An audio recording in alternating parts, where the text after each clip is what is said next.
This video is brought to you by AMD. Welcome back everybody to another episode of Direct Comparison.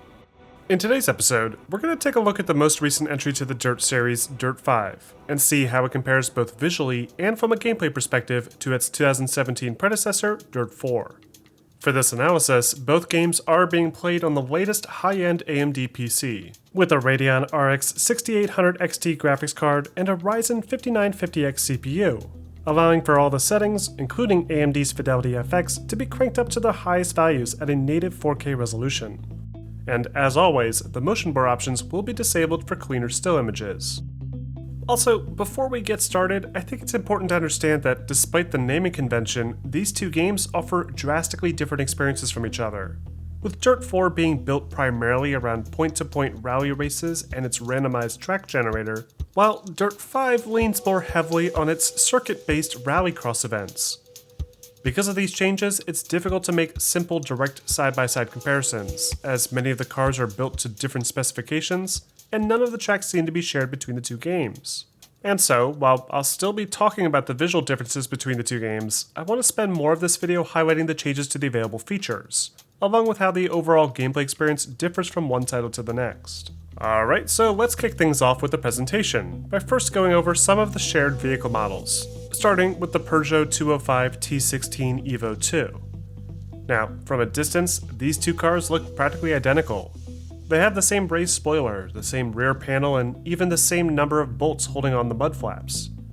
But there are a few minor cosmetic alterations that have been made, likely to make the car appear more suitable for the different events available in DiRT 5. First, the front bumper is equipped with a set of rally lights now, making it more effective for night racing. Additionally, there's a bit more fine detail along the windows and engine compartment, with new visible screws holding on the side windows and higher fidelity assets visible in the back. However, I did find that the image resolution overall doesn't appear to be as crisp in the latest game, despite ensuring that the settings are set to their same native 4K resolutions without any of the adaptive scaling options enabled.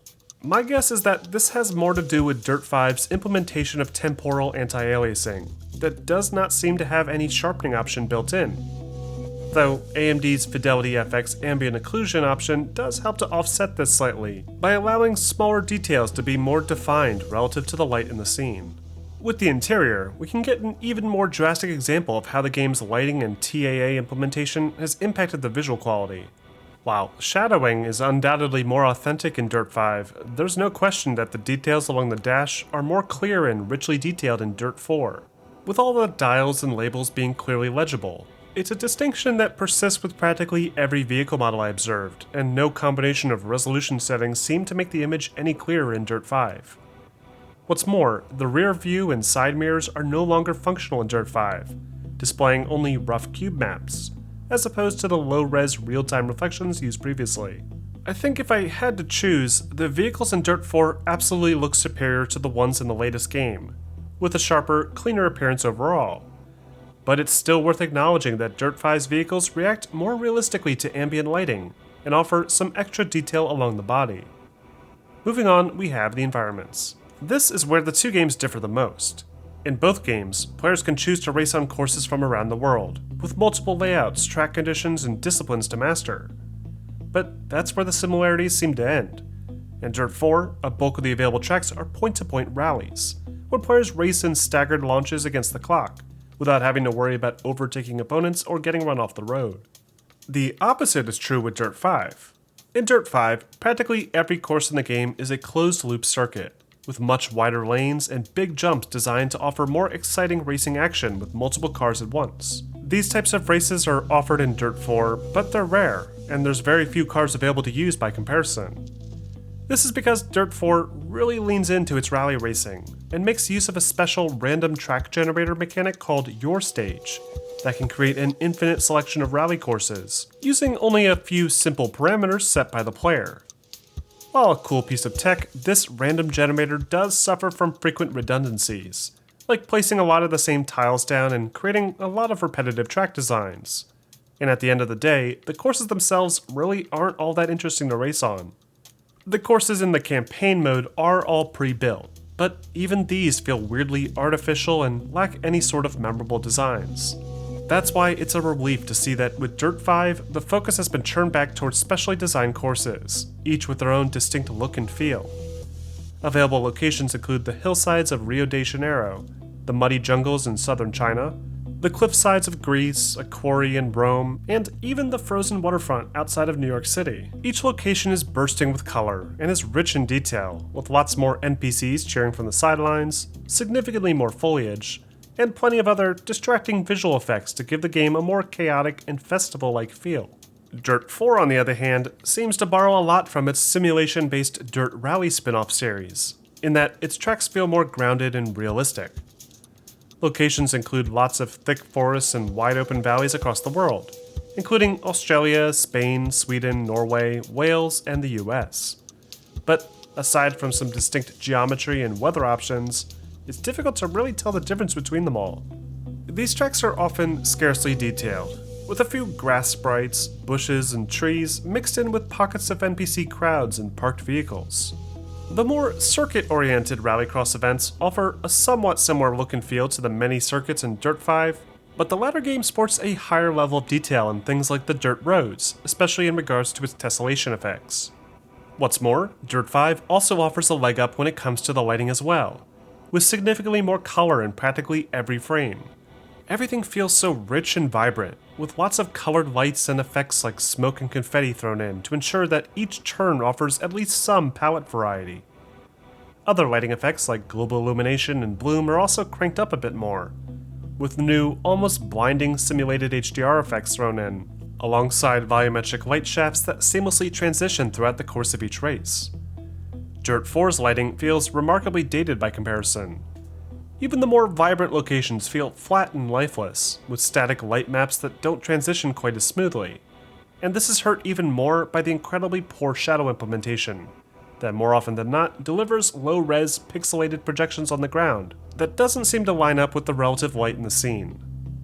Dirt 5's lighting design and shadow quality isn't exactly revolutionary, but it's still a welcome step up from before. And the implementation of screen space reflections to highlight the muddy, rain-soaked tracks looks fantastic, especially when combined with night races filled with plenty of environmental prop lights like neon loops and colored lanterns. Then of course we have effects. Here we have a bit of a mixed bag. On the one hand, I believe the vehicle damage model and destruction effects are superior in Dirt 4, with more pieces that can break away, and much more realistic consequences for damaging the car. The physics effects aren't necessarily the most realistic in the world of racing games, but it's still some of the better damage models offered in the mainline Dirt series. Dirt 5, however, feels like a step back in this department, as its damage effects are minimal, likely to encourage the game's more lighthearted and sim-caddy style. Players can smash directly into opponents without fear of repercussions, and are rarely taken out of a race just for hitting a corner too hard. Now, on the other hand, Dirt 5 does at least offer some better smoke and dirt effects, with more particles kicking off the ground at any given time to give that proper dirt racing feel.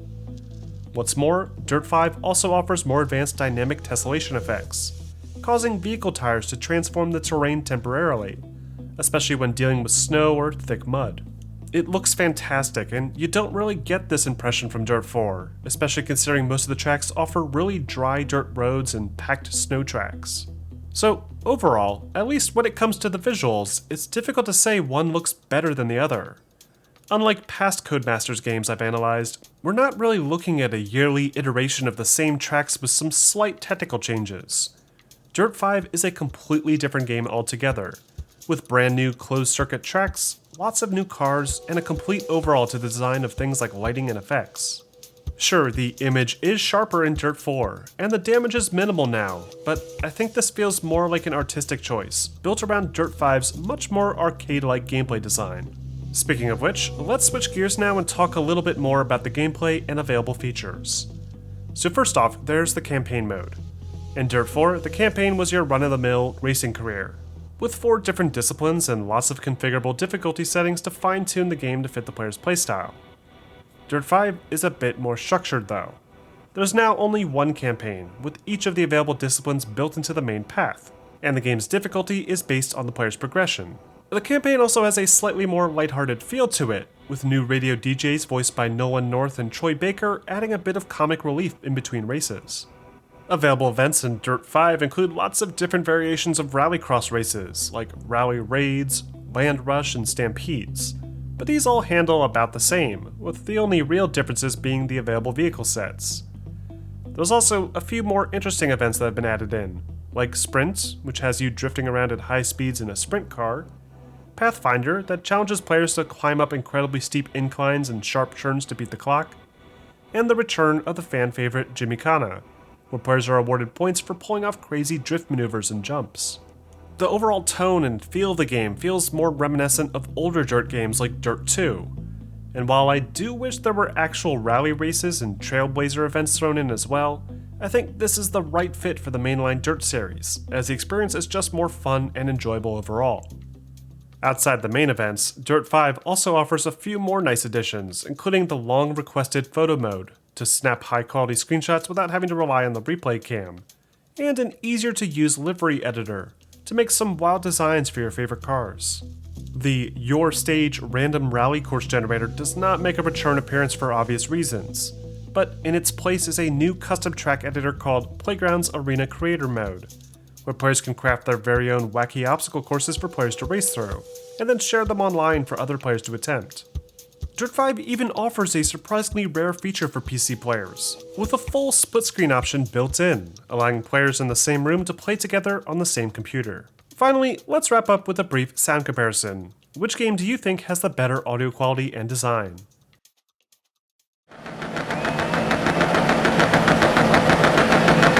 Go, go, go!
And that wraps up this episode of Direct Comparison.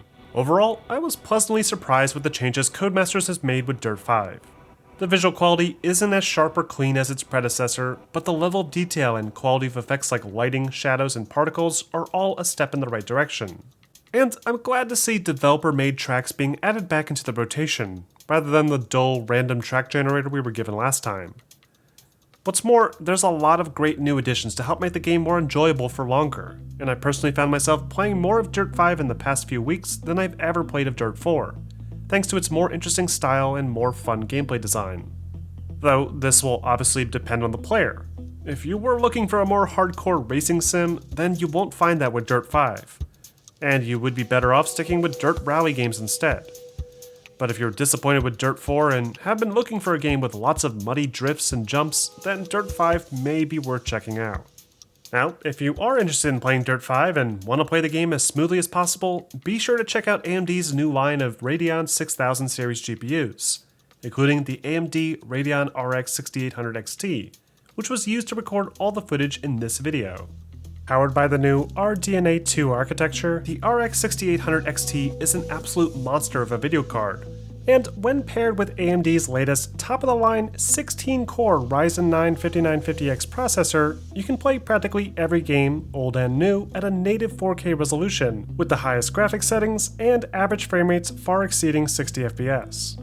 You can learn all about the new Radeon RX 6000 series GPUs, along with the latest AMD Ryzen 5000 series CPUs in the links I provided in the description. And of course, don't forget to like this video and subscribe for more content like this posted every week.